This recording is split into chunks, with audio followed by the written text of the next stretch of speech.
نفس جس کے اندر غالب آتا ہے وہ آج بھی یہی کرتا ہے، میں ہوں، کسی کے سامنے کیا جھکنا ہے۔ تو حکم ہوا کہ اس نفس کو 100 سال جلایا جائے، 100 سال جلایا گیا، اس کو عذاب دیا گیا نفس کو۔ 100 سال بھگتنے کے بعد، آگ کی تپش بھگتنے کے بعد اسے پھر لایا گیا نفس کو۔ اللہ تعالیٰ نے پوچھا، اے نفس بتا میں کون ہوں اور تو کون ہے؟ نفس نے کہا انت انت انا انا، تو ہے میں ہوں۔ غرور نہیں ٹوٹا، گھمنڈ نہیں ٹوٹا۔ حکم ہوا اللہ کی طرف سے فرشتوں کو، اس نفس کو اب 100 سال تک بھوکا اور پیاسا رکھا جائے، کوئی چیز نہ دی جائے۔ اسے سخت سزا دی گئی، بھوک اور پیاس کی نفس کو کوئی چیز نہیں دی گئی۔ 100 سال کے بعد پھر اس کو حاضر کیا گیا، پوچھا گیا بتا کون ہوں میں؟ نفس نے کہا اے اللہ تو میرا خدا ہے، میں تیرا بندہ ہوں۔ فرمایا بزرگوں نے کہ نفس کو اگر کوئی جھکا سکتا ہے تو وہ بھوک ہے، اسی لیے مولا نے رمضان کے روزے تم پر فرض فرمایا۔ نفس کو جھکا سکتے ہو، نفس کو کنٹرول میں لا سکتے ہو تو بھوک کے ذریعے سے۔ ہاں یہ بھوک اور پیاس یوں ہی نہیں دی گئی ہے۔ دنیا اگر سمجھتی ہو کہ مسلمانوں کو یہ بھوکا اور پیاسا رکھوایا جا رہا ہے تو انہیں کیا خبر ہے کہ روح کسے کہتے ہیں، نفس کسے کہتے ہیں؟ جو آلریڈی غلاظت میں پڑے ہوئے انہیں کیا سمجھ ہے؟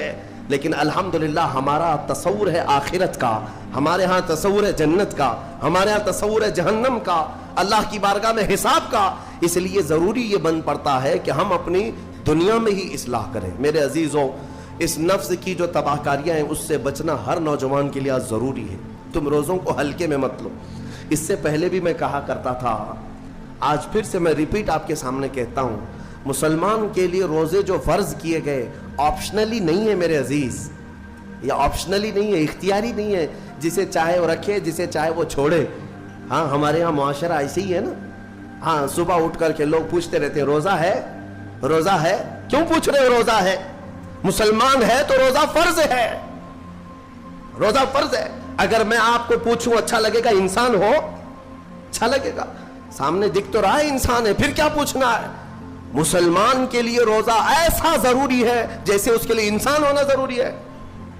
وہ روزے چھوڑتا کیوں؟ ہاں چند ہی چیزیں ہیں جہاں تخفیف دی گئی ہے شریعت میں، وہ سفر ہے یا مرض ہے، ایسا مرض کہ جس سے وہ نہیں برداشت کر پاتا، اس میں اللہ تعالیٰ نے اسے چھوٹ دی ہے، رخصت دی ہے۔ یا حاملہ عورت ہے، یا دودھ پلانے والی عورت ہے، یا پھر اب بہت سارے لوگ ایسے ہیں جو ہٹے کٹے ہیں، تندرست ہیں، توانا ہیں، روزے چھوڑے ہوئے ہیں۔ میرے عزیز، سب ہونے کے بعد اگر روزہ چھوڑنے کی کسی کو رخصت ہے نا تو وہ صرف ان عورتوں کو جن کی ماہواری آتی ہے مہینے میں یا بچے کے بعد، حیض و نفاس والی عورتوں کے لیے روزہ نہیں ہے۔ تو میں ان لوگوں سے پوچھتا ہوں کیا تمہاری بھی ایسی کیفیت ہے جو تم روزہ چھوڑے گھوم رہے ہو؟ ناپاک ہو؟ ناپاکی آئی ہے؟ نہیں ہے تو پھر کیوں روزہ چھوڑتے ہو؟ ایک روزے کو چھوڑنے کی سزا حدیث میں بتائی گئی 900 سال دوزخ میں رکھا جائے گا۔ 900 سال۔ اب کیلکولیٹ کرو، اگر تمہاری زندگی کے روزے قضا ہیں تو کتنے 100 سال جائیں گے۔ اسی لیے میرے عزیزو، جب تک طاقت ہے روزے فی الحال کے رکھو ہی رکھو، اگر پیچھے کے چھوٹے ہیں تو اسے بھی پہلے کمپلیٹ کر لو، ورنہ قیامت کے دن کی سزائیں نہیں برداشت کر پاؤ گے، بھگت نہیں پاؤ گے۔ یہ ہم جو بار بار کہتے ہیں آپ کے روزہ رکھنے سے میرا کیا ہے، ہم تنبیہ صرف اس لیے کرتے ہیں کہ قیامت کے دن اللہ تعالیٰ کے عذاب میں گرفتار نہ ہو جاؤ، عذاب میں گرفتار نہ ہو جاؤ۔ اور ہمارے بزرگوں نے ہمیں تعلیم دی ہے کہ اللہ تعالیٰ جب 11 مہینے کھلاتا پلاتا ہے اور وہی مولا 1 مہینہ اگر حکم دے تو یہ کس قدر بندے کی ناانصافی ہے کہ اپنے مولا کے حکم کو پیٹ پیچھے ڈالتا ہے اور پھر کھاتا پیتا رہتا ہے۔ کیا اسے اپنے رحمان کی رضا کی اتنی بھی فکر نہیں ہے کہ یہ میرے مولا کی رضا ہے روزہ؟ اسی لیے تو اس مولا نے فرمایا روزہ میرے لیے ہے اور اس کی جزا کچھ نہیں، میں خود بندے کا ہو جاؤں گا۔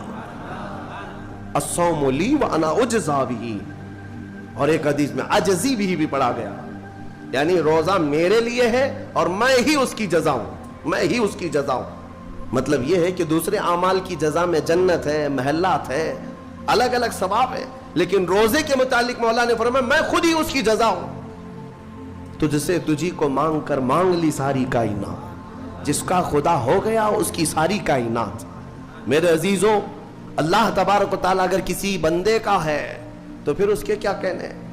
اچھا، ایک اور اس میں حکمت یہ ہے، روزہ جو رکھا جاتا ہے یہ بندے اور اللہ کے بیچ کا راز ہے، دوسرے کسی کو پتہ نہیں. میرا روزہ آپ کو نہیں معلوم، آپ کا روزہ مجھے نہیں معلوم. چہرہ دیکھ کر کے کچھ بھی کہا جا سکتا ہے. ہاں، چہرہ دیکھ کر کسی کا روزہ پتہ چلے گا. آپ کل سحری کر کے نیت کر کے روزے سے آئے ہیں، کسی کی پیشانی پہ تو لکھا نہیں ہے کہ یہ روزے دار ہے. آپ نے کہا ہم نے مان لیا، لیکن حقیقت کیا ہے یہ تم جانو گے، اللہ ہی جانے. بہت سارے تمہارے پاس موقع ایسے آتے ہیں جب ایک ایک گھونٹ نگل سکتے ہو، وضو کے بیچ میں، غسل کے بیچ میں، جب کوئی نہ دیکھ رہا ہو تب چٹکیاں لے کر اندر ڈال سکتے ہو، کوئی نہ دیکھ رہا ہو. لیکن بندے اور مولا کے درمیان کا ایک راز ہے روزہ. اسی وجہ سے ایک حدیث میں ملتا ہے قیامت کے دن جب ایمان والوں کو جمع کیا جائے گا اور جن کی بخشش ہو جائے گی تو ان میں ایک جماعت ایسی ہوگی جو جنت کی طرف اڑتے ہوئے جا رہے ہوں گے اور جنت میں پہنچ جائیں گے، کسی کو نظر نہیں آئیں گے. بہت تیزی سے وہ جنت پہنچ چکے ہوں گے. باب الریان ایک دروازہ ہے جو صرف روزے داروں کے لیے، جن کے روزے اللہ کی بارگاہ میں پسند آ گئے، وہ دروازہ صرف ان کے لیے. وہاں پہنچ چکے ہوں گے. بہت سارے اہل اللہ، بڑے بڑے مقامات والے وہاں موجود ہوں گے. پوچھیں گے تم کہاں سے آئے، کون سے راستے سے آئے؟ نہ وہاں نظر آئے نہ راستے میں نظر آئے، یہاں کیسے پہنچے؟ تو وہ کہیں گے کہ اللہ تبارک و تعالیٰ نے ہمیں روزوں کی وجہ سے یہ مقام دیا. رب تعالیٰ کی طرف سے ارشاد ہوتا ہے کہ ان بندوں نے دنیا میں جو روزہ رکھا تھا وہ سب سے چھپا ہوا تھا، کسی کو پتہ نہیں تھا روزہ ہے یا نہیں. اس لیے جب میں نے ان کے روزے قبول کیے تو سب سے چھپا کر انہیں جنت کی طرف بھیج دیا. وہاں پر بھی یہ جزا دی گئی. میرے عزیزوں، فضیلتیں بہت ساری ہیں، سب کو پتہ ہے، لیکن میں جو کہہ رہا ہوں وہ یہ ہے کہ اگر اپنے نفس کو کنٹرول میں لانا ہو تو یہ روزے شرط ہیں. ایک صحابی حضور کی بارگاہ میں آئے، جوان تھے. کہا کہ یا رسول اللہ صلی اللہ علیہ وسلم، جوان ہو چکا ہوں، شادی کی عمر ہے، لیکن شادی کرنے کی طاقت نہیں، مال نہیں، اسباب نہیں، کیا کروں؟ شادی نہ کرے تو گناہوں کی طرف چلے جائیں، خواہشات ہیں انسان کی. تو جانتے ہیں میرے آقا صلی اللہ تعالیٰ علیہ وسلم نے کیا فرمایا کہ اگر استطاعت ہے تو شادی کر لے ورنہ روزہ رکھ لے. شادی کے بدل ڈائریکٹ کون سی چیز؟ روزہ. فرمایا اس لیے کہ روزہ تمہاری شہوت کو ختم کرتا ہے، تمہارے اندر صبر قائم کرتا ہے. عزیزان گرامی، حدیث پاک کا یہ مفہوم میں آپ کے سامنے رکھ رہا ہوں. تربیت میں میرے آقا نے ان نوجوانوں سے کہا جن کی شہوت غالب ہے، جو گناہوں کی طرف زیادہ جا سکتے ہیں، ان کے لیے فرمایا گیا وہ روزہ رکھیں، کنٹرول میں رہیں گے. صرف رمضان کا ہی نہیں، سال میں اور بھی دنوں میں روزہ رکھو تاکہ تمہارا نفس قابو میں رہے، کنٹرول میں رہے. میں چند مہینے پہلے کچھ نوجوانوں کی کثرت کو دیکھ رہا تھا جو اپنے جسم کو شیڈول بنانے کے لیے، مینٹین کرنے کے لیے ڈائٹ پلان تیار کر رہے تھے. تو اس میں ایک بہت ہی بڑے ڈاکٹر ہیں جنہوں نے ڈائٹ پلان دیا، تو اس میں انہوں نے مینشن کیا کہ ہفتے میں ایک دن بھوکا رہنا چاہیے، صبح سے شام تک. وہ نان مسلم ہے. میں نے پوچھا تھا کہ یہ آپ کے ڈائٹ پلان میں کس لیے ہے؟ تو انہوں نے اس کی سائنٹیفک وجہ بتائی کہ ہفتے بھر میں ہم جو کچھ بھی کھاتے ہیں، کچھ ایسی چیزیں جمع ہو جاتی ہیں جن کو پگھلنے کا موقع ہی نہیں ملتا، ہم بار بار کھاتے رہتے ہیں، اس پر چیزیں جمع ہوتی رہتی ہیں. ایک دن ہفتے میں اگر اپنے پیٹ کو خالی چھوڑ دیا جائے تو فاسد مادے گل کر کے باہر نکل جائیں گے اور صحت ہمیشہ صحیح رہے گی. یہ دنیا کہہ رہی ہے. میرا مولا بغیر حکمت کے کوئی چیز تم پر فرض نہیں فرماتا. جس نے ہمارے جسموں کو بنایا، جس نے ہماری روح کو بنایا، وہی زیادہ بہتر جانتا ہے کہ ہمارے حق میں کیا چیز اچھی ہے. اس لیے اے میرے عزیزوں، اب ان نفس کے خلاف جو باتیں میں نے عرض کی ہیں، نوجوانوں، آج تمہارے لیے نہیں، پوری زندگی کا سب سے بڑا چیلنج ہے، سب سے بڑا چیلنج. جو اپنے نفس امارہ سے بچ گیا وہ صحیح سلامت دنیا سے چلا گیا، ورنہ موت کے وقت بستر پر روح نکلنے سے پہلے بھی نفس امارہ بہکاتا ہے. یہ شیطان کا قریبی دوست ہے. یہ دونوں کی سانٹھ گانٹھ ہے. نفس کی اور شیطان کی دوستی بہت گہری ہے. بہت گہری ہے. اسی لیے تو شیطان جاتا ہے تو نفس اس کا کام کرتا رہتا ہے, دونوں مل کر کے انسان کو تباہ و برباد کرتے ہیں.